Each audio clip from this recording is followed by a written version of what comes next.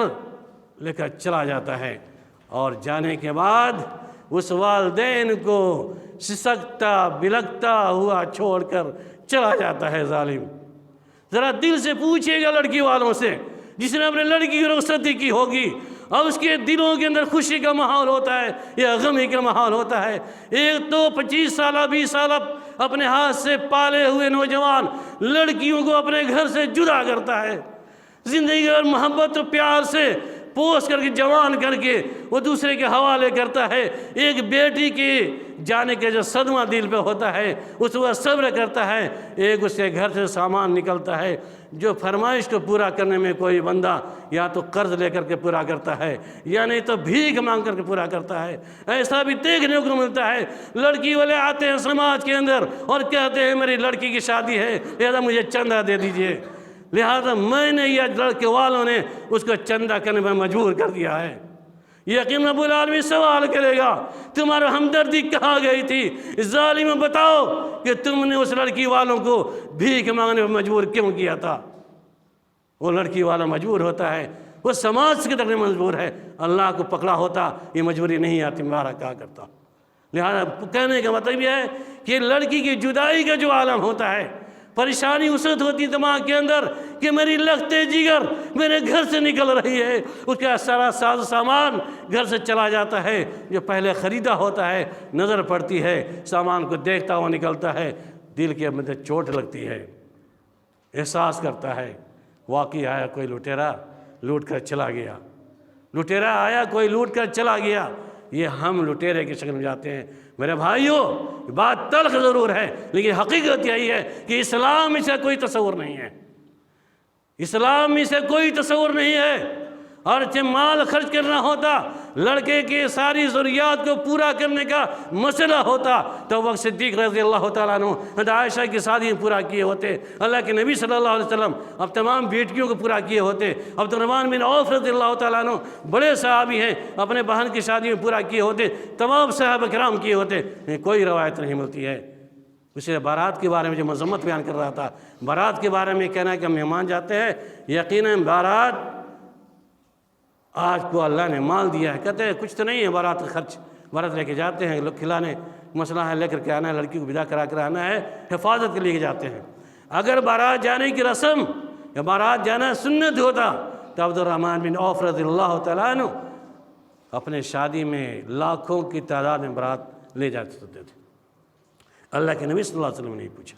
اللہ کے نبی کو پتہ نہیں، بہرحال نہ بارات کا تصور ہے اور نہ جہیز کا تصور ہے اور نہ لڑکی کی دعوت دینے کا تصور۔ یاد رکھیے گا دعوت ولیمہ سنت ہے، دعوت بیاہ دعوت بھوج جس کو کہتے ہیں جائز نہیں۔ کارڈ بڑھتا ہے نا ہماری لڑکی کی شادی ہے آپ آئیے گا، کیوں بھائی کیوں دعوت دیجیے گا؟ ایسی دعوت قبول کرنے کی ضرورت ہی نہیں ہے۔ آپ انکار کریں کہ ہم لڑکی کی دعوت قبول نہیں کر رہے، الحمدللہ میں 25 سالوں سے عمل کر رہا ہوں، نہ لڑکی کی دعوت قبول کرنی ہے نہ بارات کی دعوت قبول کرنی ہے، اور نہ ایسے دعوت ولیمہ میں قبول کرتا ہوں جس میں شریعت کو پامال کیا جاتا۔ یقیناً یہ پامال کرنا ہے شریعت کو، لہذا دعوت کے نام پر اور آپ کے ساتھ کارڈ آتا ہے انکار کریں۔ ہم یہ سمجھتے ہیں کہ اگر ہم تمام لوگوں نے تہیہ کر لیا سماج کے اندر کہ نہ ہم دیں گے نہ لیں گے اور نہ یہ دعوت قبول کریں گے، شادی ہوگی انشاءاللہ ہوگی، اللہ نے جوڑا متعین کیا ہے، دینداری کو ترجیح دیں گے، دیندار لڑکا ہوگا دیندار لڑکی ہوگی، شریعت پہ شادی ہوگی، کوئی جھمیلا نہیں ہوگا۔ لیکن آج نخڑے ہمارے پاس بھی ہیں، لڑکا ہمارے پاس ہے نا تو لڑکی ہمیں یہ چاہیے، لڑکی خوبصورت ہونی چاہیے، لڑکی مالدار ٹھیک ہے، لمبی ہونی چاہیے، 5 فٹ 4 انچ 3 انچ کم نہیں ہونی چاہیے، تعلیم یافتہ ہونی چاہیے اور دیندار بھی ہونی چاہیے، خاندان بھی ملنی چاہیے، یعنی سارے شرائط۔ لڑکی والوں کے نخرہ یہ ہے کہ لڑکا بھی ہمارے خاندان سے ہونا چاہیے، ہماری برادری سے ہونا چاہیے، لڑکا کوئی نوکری پیشہ ہونا چاہیے، یا باہر سعودی کے اندر کما رہا ہو، ودیش ملکوں کے اندر، اس کے بعد پراپرٹی ہو، گھر دوار اچھا ہو، لڑکی اچھی ہو، بہت تلاشنے کے لیے لڑکی پڑھی لکھی ہو تو بہتر ہے، خوبصورت ہونی چاہیے، زیادہ تر خوبصورتی مسئلہ لٹکتا ہے۔ یہ نخرے ہیں، اللہ کے نبی میں نے بتایا تھا،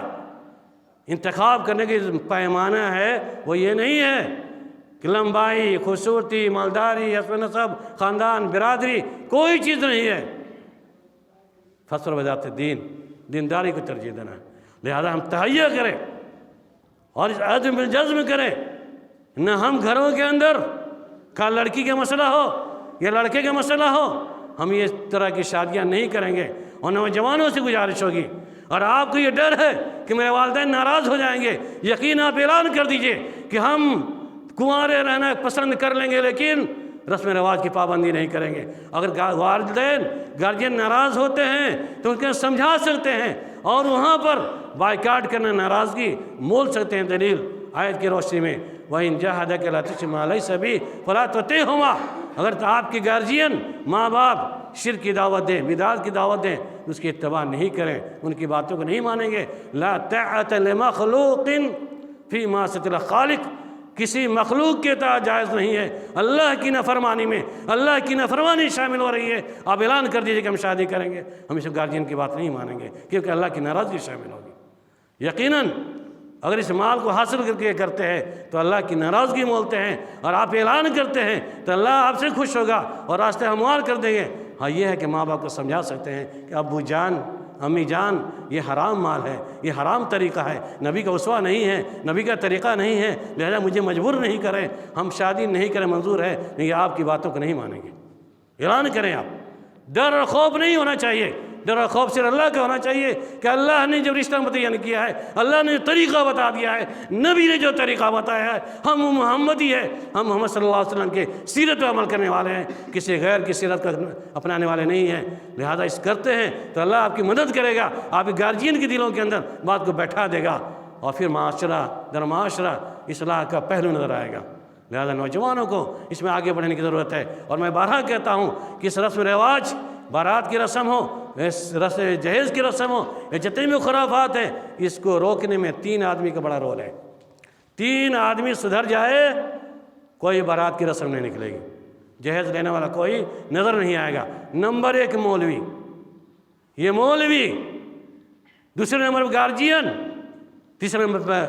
لڑکا، یہ لڑکی، تینوں تہیہ کر لے۔ مولوی اعلان کر دے سماج کے اندر کہ ہماری اس میں شمولیت نہیں ہوگی، ہم نکاح نہیں پڑھائیں گے، بارات نہیں جائیں، دیکھیں آدھا اثر پڑتا ہے۔ گارجین اعلان کر دے کہ بیٹا ناراض ہو جائے مطلب نہیں ہے، لیکن ہم شادی میں کچھ بھی نہیں کریں گے۔